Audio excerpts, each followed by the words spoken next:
Thought I would just do this video live today. We just got back from the park. Of course, today is May the 4th, so May the 4th be with you. Pretty busy day at the park. I think they said that Disneyland, the mouse weight said Disneyland was like 85% and California Adventure was like 87%. So take that what you will. The Star Wars area definitely seemed more crowded, more packed with people. So it was pretty good. There were some things that I did notice. I mean, the one thing that I have to say is probably going to be a Disney problem, which is that if you look through the people, and I started counting and actually doing this mentally as I was going through the park, 95% of the merchandise, people's backpacks, T-shirts, all the things that they were wearing, 95% of those are classic Star Wars. Only maybe 5, I mean, I'm trying to be generous here, actually. Only like 5% of these were Disney Star Wars. So, Force Awakens, Rogue One, other stuff, and beyond. So I think Disney really has a problem. I think they're still not going to be able to, give the fans of the original trilogy, and now there's talk, I guess, of them rebooting the original trilogy because they can't seem to make up a good story for themselves. I don't know. But we did get a few things. I mean, there was a huge line, of course, and here we'll switch on my little roaming cam here, and this was one of the pins that we got. It is says Star Wars Galaxy's Edge on it, limited edition. So I don't know if this is going to eventually be available in Galaxy's Edge or not, since it was limited edition. Possibly not. There also was a special, I'm sure I can dig it out here, special pin, the May the 4th be with you pin. I know that camera has problems focusing that close. So this is the May the 4th be with you pin. So Stormtrooper sitting, with his rifle and stuff.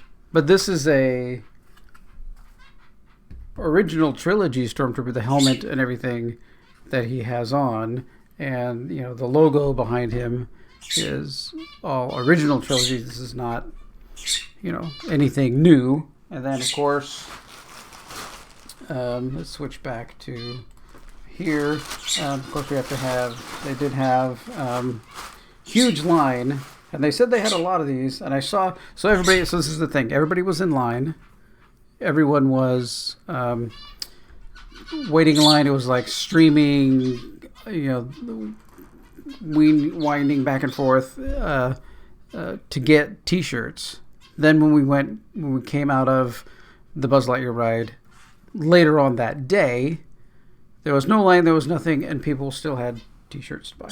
So I don't know. I guess if you wanted to make sure to get your size, right, you could do that. It does say here on the sleeve, it does say, of course, says Disneyland Resort on the sleeve.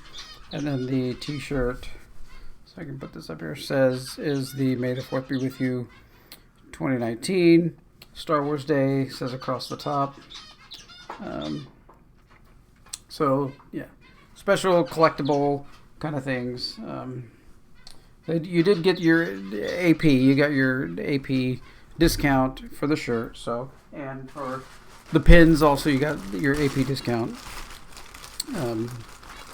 But I really would like to know kind of what Disney is going to do about this split. I think that's happening.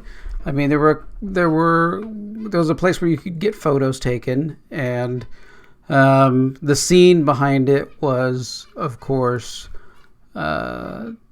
Galaxy's Edge with an X-wing sitting there, but most of Galaxy's Edge seems to be that it's geared towards the Disney property movies.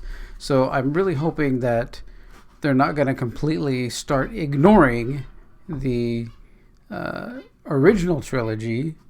And I mean, the prequels were good. I liked 2 and 3. The whole timeline of Palpatine and how he manipulates Anakin, that is classic, classic storytelling, right? That's, kind of how I see that. And that was I really enjoyed that story, right? Even, you can get by the acting, you can get by some of the, special effects that you think aren't up to what you want if the storyline is good. If there's a storyline that's just, like incredible. But we did talk to, we have a pretty good relationship with one of the chefs at the Carnation Cafe. So I guess I can tell that story. I've got a couple of minutes here. So we went there several years ago, and we sat down. Mrs. Tech Show has, it might be easier to list the things she's not allergic to, but so she's allergic to gluten and wheat. She's allergic to dairy. She's allergic to chocolate. She's a strict vegetarian. And I've kind of taken on her diet, 1, because it's very healthy, and 2, because it kind of makes it easier, right, to deal with, what are we cooking for dinner tonight? Oh, we're going to cook one thing for her, one thing for me, it makes it easier if we both eat the same thing. And I don't mind it. It's actually gluten-free, dairy-free, vegetarian food. You can actually make it where it's really good. I made some gluten-free, dairy-free veggie corn dogs the other day. I make those. Those are really good. I also I made little mini cupcake kind of donuts and stuff that were gluten-free, dairy-free. Those are kind of a sweet snack thing. So those are good, So anyway, I digress a little bit, but so this chef was in the kitchen, and we were in the table right outside the kitchen, and the kitchen door was open, and the chef is talking to the people in the kitchen, and he said, "Boy, what are these, a bunch of hillbillies? Trying to, just make up some funny comment about what we were trying to eat and what they were, going to be making for us." And he didn't realize the door was open, and he thought that, oh my gosh, they heard me, and they're going to think that I'm calling them names and everything. And he came out to apologize to us and said he's so sorry if you heard that. I didn't, it wasn't meant to be anything bad. We said, don't worry, don't worry about it. I mean, my family comes from, one side of my family comes from Dust Bowl, Oklahoma, so that's kind of out there, in that area, and we came from a little small town, up in Northern California, Yuba City, Marysville area. So we're kind of off in the hillbilly kind of, area, farming kind of area kind of thing, and we took it just as in stride and everything else. And since then, we've been able to go in, and he made up some great, incredible food. We talked about what he was going to make and what he could make for us, and that it would be catered to all of Mrs. Tech Show's allergies and everything else. And so it's like spinach and mushrooms and onions and cauliflower and broccoli all sauteed and everything else, and then we do still eat eggs, so that some well done eggs, and they have gluten-free rolls there, and a big bowl thing of melon and fruits and berries and stuff like that and everything else. And he took a picture of it. He's like, okay, well, I need to know what this is and everything else. And so now he has a picture of our order on his probably Disney company phone. So wherever he's there, whatever sous chef or whatever is down cooking and running the kitchen, he can go and have them just here order, make this, make this for these people. And we have another chef that's in there that knows our order and everything. We go in there and we just tell them that the Hillbillies are here, and they know, we know exactly what we're making. So if you are gluten-free, dairy-free, vegetarian, you have a very strict diet, you can go in and order the Hillbilly Breakfast, and they will know what you're talking about, and they will make that and then bring it out to you. So, if you were ever there at the Carnation Cafe, you want to try something that's different, that's not on the menu, just tell them, can I get the Hillbilly Breakfast? And then, boom, they'll go and make it. They'll know what it is. The chef will probably come out and talk to you and want to find out where and how you heard about the Hillbilly Breakfast. So they're actually talking about putting that on some type of hidden menu that's not, on the normal menu. So just remember the Hillbilly Breakfast. But anyway, this chef that we have this long-standing relationship with, he rode the flight of the Falcon yesterday. And so he was telling us that they didn't get through the regular queue. They got let in through the back into the ride. And you can sit in one of several different spots. You can be the pilot, the gunner, the engineer, I think, and some other positions inside the cockpit. So when you have to do different things, you got to flip different switches and do things like that. He said, it was really cool and really fun. But if you have problems, so we were talking to him about the motion part of it, right? So if you have problems riding Star Tours, the Fly the Falcon is going to be the same kind of ride. So it's going to be a motion simulation kind of ride. And even though you're going to be doing some things and switching some things, you're still going to be in this motion thing. So we have reservations for the 8th. And so we'll be there. I think we're all going to go. My whole group is going to go through the line queue, and then at the end of the line queue, they're going to exit, and I'm going to ride the ride. But when we travel to Mexico, if we're going to go out on a boat or something, we'll go to the pharmacy and we buy. It's called Meclizine. They have some Mexican name for it, but we'll buy that, and then we bring some of it back with us. So it's a prescription level motion sickness medicine. So I will be taking that, and then, earlier that morning, and then I'll be going on the ride. So I'll be able to know what it's like and tell them, it's like, okay, yes, you can do this, or no, you can't do this. So, but it was fun to hear him just talk about how great it was, how fun it was, how it just keeps you engaged, that you're always at the controls and you're always doing things inside the ride and everything. So it was just really cool to have, firsthand information. And because we've built up this relationship over the past few years, he was like, I'm going to tell you this. I guess you can tell other people, but I'm going to tell you this. So, so that was pretty fun. It really is, if you do, get to go to Disneyland a lot, making those connections with people in upper staff, really just makes we go to the Carnation Cafe, every time we're there now, just because we know we can sit there and we'll get to meet another big staff member of one part of Disney, and he'll bring somebody else out, and just continue to meet just the wonderful people that work at Disney and that have a heart for Disney and stuff. It's always pretty cool. All right, so I'm looking forward to that now. So we have a plan. We have something in place that we're going to do. I did like now we're past. We're into May now, I think. So I think the smoking is gone. There's no smoking on Disney property. I am so happy and so thankful that all of that is gone. You cannot smoke at California Adventure, Downtown Disney, or Disneyland. So nowhere on any of the property can you smoke. I did see someone smoking out in kind of downtown, kind of outside the edge of the park near the family picnic area out there. So I don't know how they're going to police it or do it, maintain it.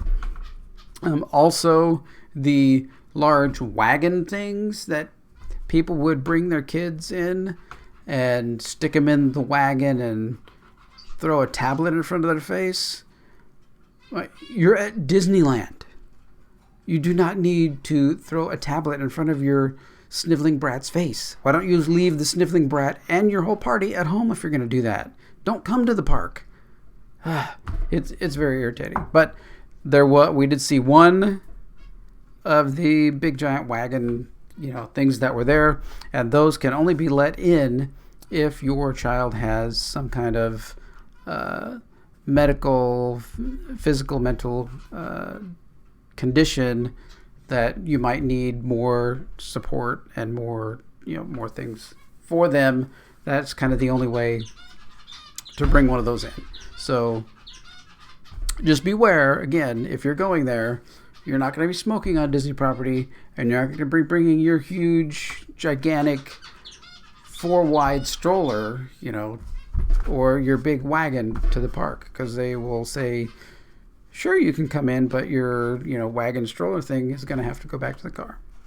Unless you have one of the, red tags that you have to continually apply for in order to be able to get into the park. But the biggest thing to me was the smoking. It is helpful to have smaller, only the smaller strollers in the park, because often the stroller areas would just get so hugely packed that you almost can't even walk. So they're trying to make the park, and they're expanding walkways, they're adding pathways to the park. Just seeing, the things they're doing, to make it easier to get around as they want to increase the crowds, in the park, and they're building a whole new parking structure to bring more people in the park. So you're going to have to make it easier for people to get around the park. And large strollers does not. If your child is, that small that they have to be in a stroller, they're not going to remember, Disney parks and being at Disney when they get older. I mean, they're just not. You're bringing them too young, right? I mean, the real good age, we didn't take my son to Disney World. We didn't take him until he was 10, because we knew that if we're going there, he needs to be of an age where any ride he can go on, anything he can do, he's not going to need a stroller. He's going to be able to walk with us and be able to do things, with us, and not, have to be pushed in a stroller or something else. And, but he was great. I mean, just being able to, some kids sit there and whine and scream and cry, and it's like, many of those. Oh my gosh. My Mrs. Tech Show and I have a thing that we do whenever there is a child, and you should try this. It's actually fun. You see a person with a child. The child is screaming bloody murder, tears pouring out of their eyes because, they didn't get what they wanted in the last 3 seconds. They don't really realize they're at Disneyland, whatever, and stuff. You walk by and you say loud enough, it's the happiest place on earth. And if they hear it, they get all pissed off. And maybe they might realize, this was not such a good idea, bringing my kid this young into the park. I'm just saying. And I will keep saying that Disneyland really is not a small child place to take your kid. It's more a maybe 8, 9, 10 and up, right? I mean, you start getting 7, 6, Disney even themselves starts treating them differently.